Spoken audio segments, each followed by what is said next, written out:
right, let's meet our panel. He's the consumer advocate icon who once again is running for president. Ralph Nader is right here. Ralph Nader. He is the co-president of the Creative Coalition. I assume he's not running for president. And an actor whose hit show Private Practice returns October 1st, Tim Daly.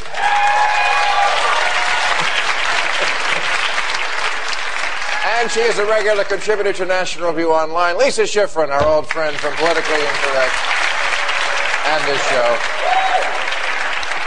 Now, Tim, you're not doing what Sarah Palin is doing and wearing glasses just to look smarter, are you? No, but I want to point out that I am wearing a bracelet. There was a big... I think that maybe that qualifies me to run for president. There was a big argument about bracelets in the debate. I was hoping it would sort of devolve like, well, I'm wearing boxers. Well, I don't wear underwear. Yeah. Something like that, so we would really get a sense of I thought it was I'm sorry, but I thought it was a badly moderated debate. I heard them say the same things over. It was terrible. Jim Lehrer was like a sixth-grade drama teacher. No, look at him when you talk. Yeah, look at him. No, come on, look at each other. Make eye contact. It was almost like a marriage counselor. It was. Talk to each other. Well, he was like a marriage counselor looking for a fight. Right. And he didn't really find one. But the worst thing for me was, which sort of goes with the whole game show aspect of this election, was the audience response meter. This thing that if you saw it on CNN was at the bottom of the screen, and it had Independent, Democrat, and Republican, these three different colored lines that went up and down so that you would know how the candidates were doing as they spoke. And it reminded me of Family Feud. Survey says... it was sort of, it tempered your own response to what the candidates were saying. And it can't be good for the McCain campaign that when McCain just appeared on screen, it seemed to go down. I'm just saying what I saw. I don't mean... Republicans rely on rational arguments, not emotional fuzziness. What? And we're going to stick to that story? This is the party that nominated Sarah Palin, but they... Who, of all things, how could you deny that she evokes this warm and... But you just said even rational. Bill Clinton you just said gets rational. A little warm about her. Okay, but you just said rational, not fuzzy. Well... Emotional. You just said that. And then you just said Sarah Palin. Well, all right. Okay. I would say she's there to compensate for the fact that John McCain doesn't do that. That everybody understands that the goal these days is to, evoke emotion and make people feel comfortable. Barack Obama is fabulous at that. Sarah Palin appears to be gifted at times at that. That's why she's there. John McCain, well, he's kind of straight, and you gifted. I would say she's special. Let me in on it. After watching who won and who lost, militarism won, nuclear power won, boondoggle missile defense won, bloated military budget won, corporate crime won, bailing out Wall Street crooks won, peace advocates lost, Georgia and USA lost, right? So he wants to rebuild Georgia over there. What about Georgia here? When I think who won and who lost, when I think about who won and who lost, all I can think of is, folks, send to Nader Gonzalez money so we can get more votes out and break up this two-party system. I should have been on that debate. Yeah. A majority of people. That's why I wanted you here. A majority of people. Poll after poll wanted me on that debate. I don't hear this voice, and this should be the voice of the Democratic Party, and I don't hear it. But let me just get a little more to all the events that happened this week, because it was one of the most amazing weeks I've ever seen in American politics. Easily. And I would just say about John McCain, he is a bit of a drama queen. I mean, am I wrong about that? There was a lot of drama that we didn't need.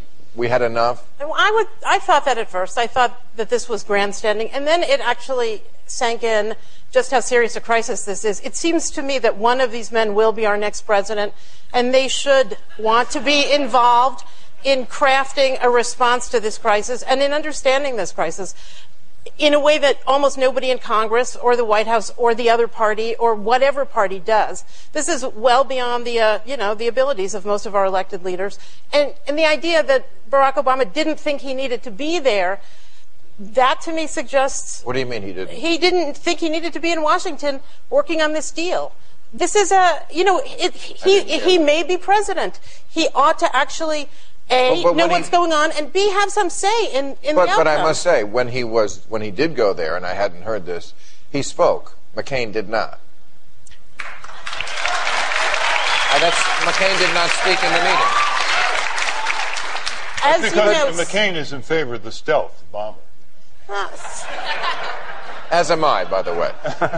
We do need stealth bombers. But let me read from his book. John McCain, in his book Work Fighting For, said, "I make decisions as quickly as I can. Often my haste is a mistake, but I live with the consequences without complaint." Well, others live. It doesn't. Well, we were just talking about the warm and fuzzy part of the Republican Party. Well, the fuzzy part is John McCain's brain, I think. Tim. Did I open a can of worms? No. But it does seem with the economy that our economy is being run, or has been run for the last few years, by that woman who wrote the book The Secret. That if you just wish for it, it will happen. Am I wrong about that? I mean, it's not just the Republicans or the Democrats. I mean, the rot is a lot deeper. It's how people think and act in this country. It's not. We don't have a reality-based society. We don't make anything anymore. Therefore, debt is king. Therefore, all this was about selling debt over. They sold the same thing over and it's not just mortgages. If this was just about banks that had bad mortgages, we've had that before. It's the fact that they sold the mortgage over and over and over. They sold the same thing. This used to be the joke about prostitution. What's the one thing you can sell over and over again? You still have it. Apparently, mortgages. Yeah, well, more and more they're making money from money, making money from money from money. They're not making things, and that's what Wall Street is contributing. It was supposed to be a source of capital for factories that produce real things. Now it's a gambling casino.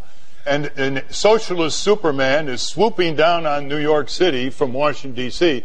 to bail out the casino capitalists on Wall Street, which is spewing forth more and more chunks of kryptonite. How much can the taxpayer take?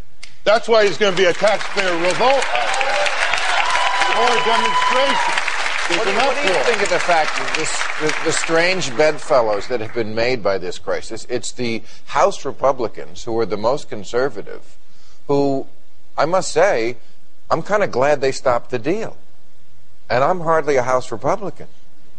Well, I think part of the thing is when you think about politics, they're not on a line really. They're sort of on a circle, and you start going left and right. But if you go far enough right, you're to the left. No, that's I think these guys realize that. No, this was about people who actually had a fundamental conviction that the government shouldn't own or interfere to this extent with the markets. You know what? All I could think this week was that people I've known my whole life who work at places like Goldman Sachs have always seemed like the smartest people in the room, and asking them to you don't really believe that. Well, in many ways, yes. And asking them...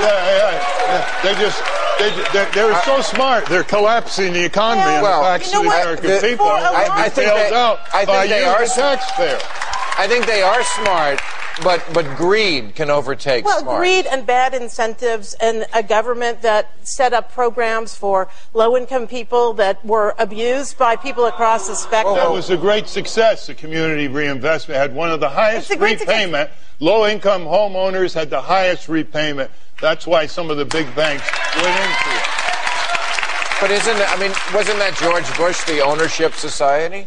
I think you can trace that way back. Jimmy Carter, George Bush, Jack Kemp was a big proponent, Bill Clinton was a big proponent. It's been a universal view. And Margaret Thatcher did it in England, and we thought we could do it here. It just didn't work. It was a bigger country with different populations.